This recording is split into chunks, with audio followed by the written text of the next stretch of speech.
Hello दोस्तों, स्वागत है आपका मेरे इस यूट्यूब चैनल पर। तो आज मैं इस वीडियो में आपको महिला एवं बाल विकास के अंतर्गत खुली वैकेंसी सुपरवाइजर के लिए डिटेल्स बताना चाह रहा हूँ। तो वीडियो लास्ट तक ज़रूर देखिएगा दोस्तों, क्योंकि हर एक इन्फॉर्मेशन आपके लिए ज़रूरी होता है।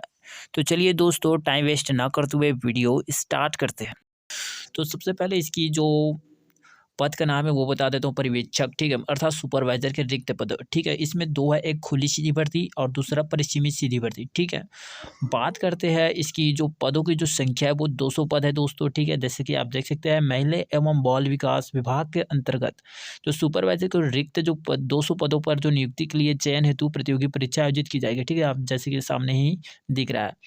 बात करते हैं इसके जो रिक्त पदों पर कौन इसकी नियुक्ति कर सकते, मतलब कौन इसके लिए अवेलेबल है। तो जो छत्तीसगढ़ के मूल निवासी होना चाहिए, यह केवल महिला उम्मीदवारों के लिए है, ठीक है।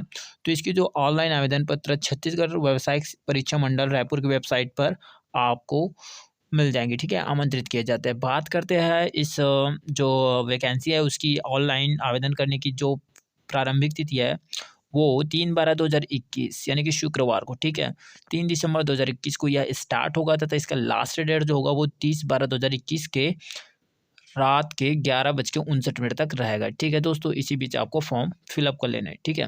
सेकंड है, मतलब जैसे परीक्षा आयोजन की जो तिथि है, ठीक है, संभावित है, यह कंफर्म नहीं है। तो ये जो परीक्षा आयोजन की जो तिथि है, मतलब अर्थात एग्ज़ाम जो डेट होगा वो 23 जनवरी 2022, ठीक है, 23 जनवरी 2022 को यह संभावित किया गया है। तो यहाँ पर देख सकते हैं इस पद का नाम जो होता है वो सुपरवाइजर पर्यवेक्षक, ठीक है। श्रेणी जो है तृतीय श्रेणी कार्यपालिक, ठीक है। वेतनमान जो होगा वो आपका होगा 5,200 से लेकर 20,200 तक, ठीक है। ग्रेड वेतन की बात करें तो यह 2400 होगा, मैट्रिक्स वेतन लेवल 06 के लेवल पर, ठीक है। अब बात करते हैं इसके रिक्त पदों का जो विवरण है, ठीक है, कौन कौन सी, एक सीधी भर्ती के लिए और एक परिसीमित सीधी भर्ती के लिए। तो इसमें कितने पद है उसकी डिटेल्स, ठीक है। तो देखते हैं रिक्त पदों का विवरण, ठीक है। तो पहला जो है खुली सीधी भर्ती, तो इसमें कितने पद रिक्त है उसके बारे में, ठीक है। तो पहले तो पद का नाम जान लेते हैं, ये सुपरवाइजर के लिए जिसकी सैलरी 5,200 से लेकर 20,200 तक है, ठीक है। ग्रेड वेतन की बात करें तो यह 2400 मैट्रिक्स वेतन लेवल 06 के लेवल का, ठीक है। तो यहाँ पर कैटेगरी वाइज क्या किया गया, इसके पदों को डिवाइड किया गया है। जैसे कि यहाँ पर देख सकते हैं आना, ठीक है, तो इसके लिए क्या पद की जो संख्या है वो 42 है। तो यहाँ पर देख सकते हैं नीचे अनुसूचित जनजाति, ठीक है, तो इसके जो पद की जो संख्या है वो 32 है। फिर अनुसूचित जाति के लिए 12 है, ठीक है, यह शॉर्ट फॉर्म में लिखा है, मैं इसका फुल फॉर्म पढ़ रहा हूँ, ठीक है। जैसे कि अपीवा, इसका फुल फॉर्म होगा अन्य पिछड़ा वर्ग, जिसकी पदों की जो संख्या है वो 14 है, ठीक है। तो देखा जाए तो टोटल जो पदों की संख्या है वो 100 है, ठीक है, किसके लिए, खुली सीधी भर्ती के लिए, सीधी भर्ती के लिए, ठीक है। तो यहाँ पर दिव्यांगजन जो श्रेणी है उसके लिए एक श्रेणी जो होती है, इसके लिए जो पद जो होती है वो फिक्स रहता है कि इसके लिए एक पोस्ट का एक क्या है, ख ग घ, ठीक है। ये सब एक दिव्यांगजन श्रेणी के रूप में इसको दर्शाया गया है कि क क्या है, ठीक है। तो इसको मैं नीचे आपको बता दूंगा, ठीक है। तो यहाँ पर देख सकते हैं इसके लिए क्या है, टोटल 100 पद है, ठीक है, जिनमें से दिव्यांगजन की श्रेणी भी निर्धारित की गई है, ठीक है। सात सात तो इसकी दिव्यांगजन की श्रेणी में है, ठीक है। तो नेक्स्ट है परिसीमित सीधी भर्ती, ठीक है। परिसीमित सीधी भर्ती, ठीक है, पद का नाम भी वही है दोस्तों, सुपरवाइजर, जिसका वेतन 5,200 से लेकर 20,200 के बीच होगा। ग्रेड वेतन की बात करें 2400 है, मैट्रिक्स वेतन लेवल 6 के, ठीक है। इसको भी कैटेगरी वाइज इसके पोस्ट को डिवाइड किया गया है। जैसे कि ना इसके लिए आपको देख सकते हैं 41 पोस्ट है, अनुसूचित जनजाति के लिए 31 पोस्ट है, बैकलॉग पद में 30 मतलब 03 पोस्ट है, ठीक है, 3 पोस्ट है, ठीक है। तो यहाँ पर देख सकते हैं फिर अनुसूचित जाति इसके लिए 11 पोस्ट है, फिर अन्य पिछड़ा वर्ग के लिए 14 पोस्ट है। देखा जाए तो दोस्तों इसमें टोटल साइड में इधर देख सकते हैं, यहाँ पर टोटल इसमें भी 100 पद है, ठीक है। दिव्यांगजन की श्रेणी में भी इसमें भी एक निर्धारित किया गया है कि इसमें अना में आपको एक एक रहेगा, इसके लिए अनुसूचित जनजाति के लिए एक एक, ठीक है, मतलब आपको इस 34 में से एक एक का पोस्ट आपके लिए फिक्स रहता है दिव्यांगजन श्रेणी के लिए, ठीक है। तो इस प्रकार से इसकी डिटेल्स आपको दी गई है। बात करते हैं अब नेक्स्ट की, ठीक। तो नेक्स्ट है दोस्तों पद संबंधी अन्य जानकारी, ठीक है, को पद से रिलेटेड कुछ अन्य जानकारी है, ठीक है। तो बात करते हैं पदों की, तो पहले 2.1 जैसे कि लिखा है पदों की संख्या परिवर्तन है, तो पद की जो संख्या वो परिवर्तन भी हो सकती है, ठीक है।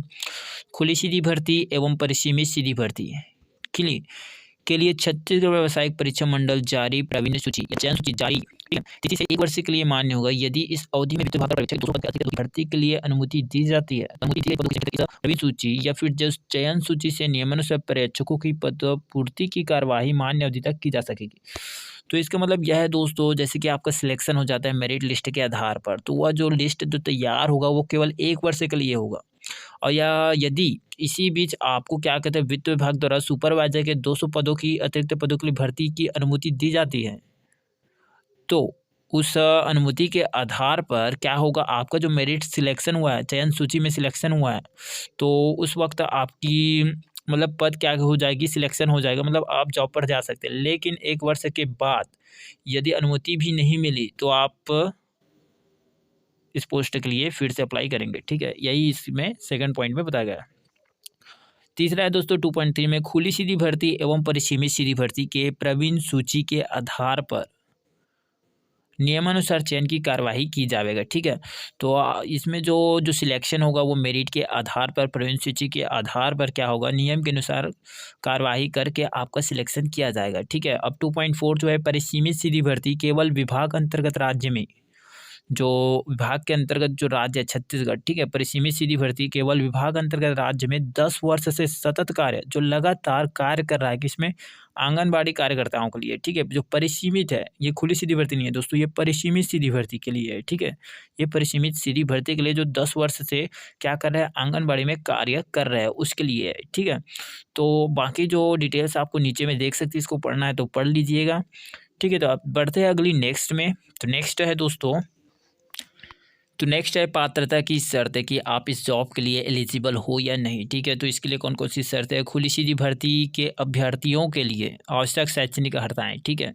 तो उसको क्या होना चाहिए, किसी भी मान्यता प्राप्त विश्वविद्यालय से स्नातक या फिर समतुल्य उपाधि, आपको एक ग्रेजुएशन मांगा गया, ग्रेजुएट या फिर उसी के बराबर आपके पास कोई भी एक क्वालिफिकेशन या उपाधि होनी चाहिए, ठीक है, पहला पॉइंट।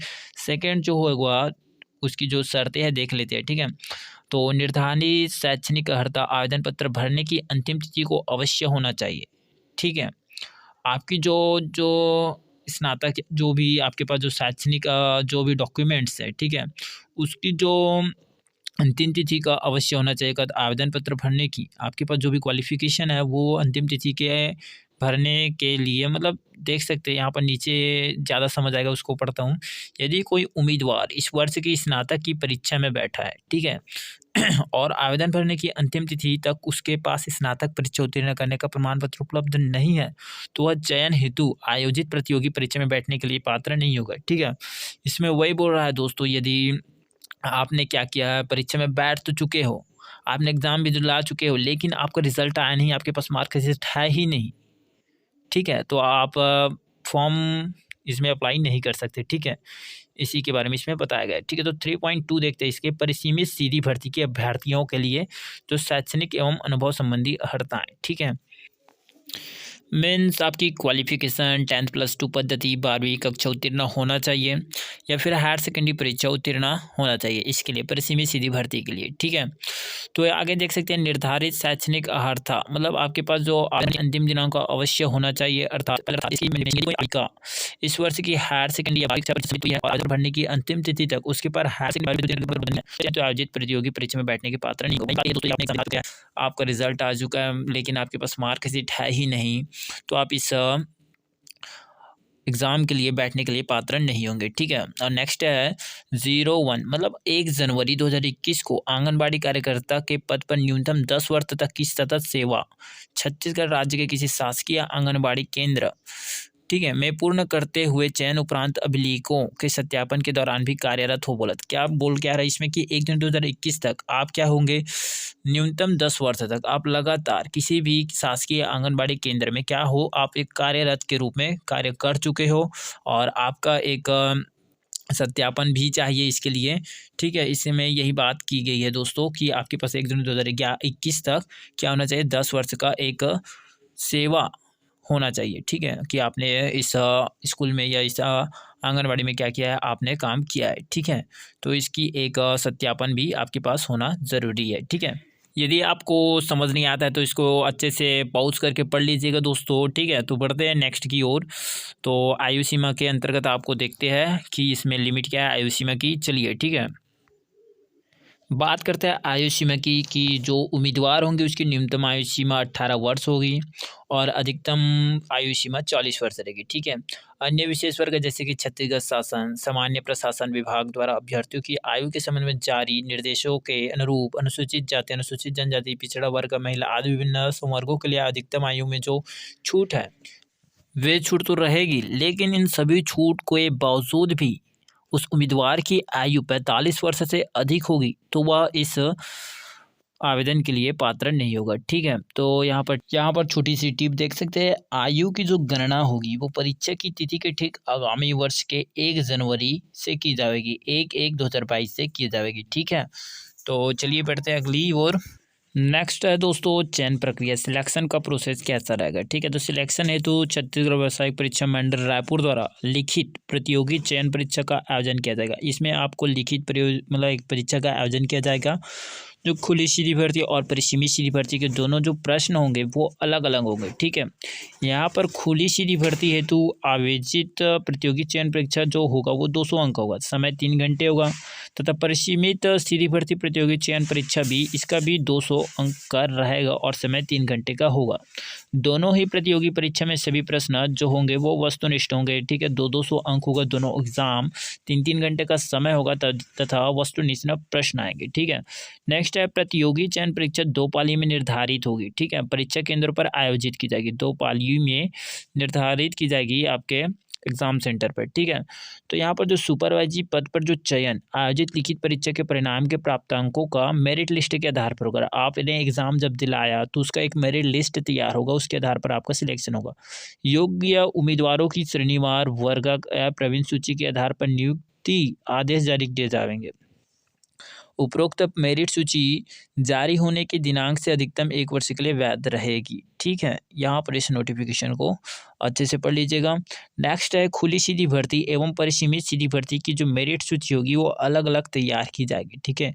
सीधी भर्ती की अलग मेरिट लिस्ट बनेगी और परिसीमित सीधी भर्ती की अलग लिस्ट भरी जाएगी, ठीक है, मतलब बनाई जाएगी, तैयार की जाएगी, ठीक है। तो ठीक है, तो नेक्स्ट है जो लिखित परीक्षा जो होगा उसके जो उम्मीदवार को स्वयं के अपने ही खर्च पर क्या करना होगा, सेंटर तक जाना होगा। इसी बात पर लिखा गया है 5.6 पर, ठीक है। अपना खुद का खर्चा देना होगा, यात्रा का देख सकते हैं, यात्रा व्यय देय, ठीक है, नहीं होगा। तो नेक्स्ट है 5.7 में देखते हैं समान अंक प्राप्त होने की स्थिति में। मान लीजिए आपने एग्जाम दिलाया, आपने समान अंक प्राप्त किया, ठीक है। समान अंक प्राप्त करने के बाद उस इंसान का पहले सिलेक्शन होगा जिसकी आयु अधिक होगी। जिसकी आयु अधिक होगी मतलब जिसकी जन्मतिथि पहले होगी। जैसे उम्मीदवारों की जन्मतिथि पहले होगी उन्हें वरीयता प्रदान जाएगी, ठीक है। अब मान लेते हैं दोनों की जो जन्मतिथि है, डेट ऑफ बर्थ सेम है, उसके आधार पर यदि किसी उम्मीदवार की जन्मतिथि एवं प्राप्तांक भी समान होते हैं, उसने जो अंक प्राप्त किया है वो भी समान है और उसकी जन्मतिथि भी समान है, तो इसके लिए क्या करेंगे, उसकी जो मार्कशीट होगी देख सकते हैं निर्धारित न्यूनतम शैक्षणिक अर्हता, मतलब उसकी जो न्यूनतम जो क्वालिफिकेशन होगी, प्रमाण पत्र, अंक सूची, उसमें जो अंक अधिक होंगे, जिसने ज़्यादा अंक लाए होंगे अपने मार्कशीट में, उसका सिलेक्शन किया जाएगा, ठीक है। मान लेते कोई समान अंक प्राप्त कर लेता है, उसकी डेट ऑफ बर्थ भी समान हो जाती है। डेट ऑफ बर्थ समान होने के बाद उसके मार्कशीट चेक किया जाएगा कि इन दोनों में से किसने अधिक मार्क्स लाया है, तो जो अधिक मार्क्स लाएगा उसका सिलेक्शन होगा, ठीक है। नेक्स्ट 5.8, ठीक है। तो इसमें देख सकते हैं चयन हेतु उम्मीदवार की जो पात्रता, ठीक है, या अपात्रता के संबंध में अंतिम निर्णय लेने का अधिकार आयुक्त, संचालक, संचालनालय,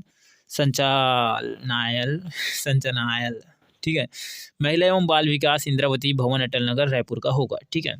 तो नेक्स्ट है 5.9, चयनित उम्मीदवार को पुलिस वेरिफिकेशन यानी कि चरित्र सत्यापन कराने तथा जिला चिकित्सालय के चिकित्सा बोर्ड से स्वास्थ्य फिटनेस प्रमाण पत्र प्रस्तुत करने के पश्चात ही आप इस पात्रता के लिए अवेलेबल होंगे, ठीक है। नेक्स्ट है 5.10, ठीक है। यह नियुक्ति पूर्णतः अस्थायी नियुक्ति है, अतः नियुक्ति की शर्तों के अनुसार किसी भी समय सेवा समाप्त की जा सकती है। यह जो होती है एक अस्थायी रूप से की गई है, यह सेवा कभी भी समाप्त हो सकती है, ठीक है दोस्तों। नेक्स्ट है 5.11, इसमें जो सिलेक्शन होगा चयन है तो केवल लिखित परीक्षा किया जाएगा, ठीक है। इसमें केवल लिखित परीक्षा किया जाएगा, इसमें इंटरव्यू नहीं लिया जाएगा, साक्षरता नहीं किया जाएगा, ठीक है। तो दोस्तों वीडियो बहुत लंबा जा रहा है तो इसके लिए मैं आपका टाइम वेस्ट नहीं करना चाहता, तो आप इसका मैंने लिंक डिस्क्रिप्शन पर दे दिया इस पीडीएफ का, तो आप इसको डाउनलोड कर सकते हैं। यदि यह वीडियो आपको अच्छा लगा तो लाइक ज़रूर कीजिएगा दोस्तों। तो मिलते हैं अगली वीडियो में, ठीक है।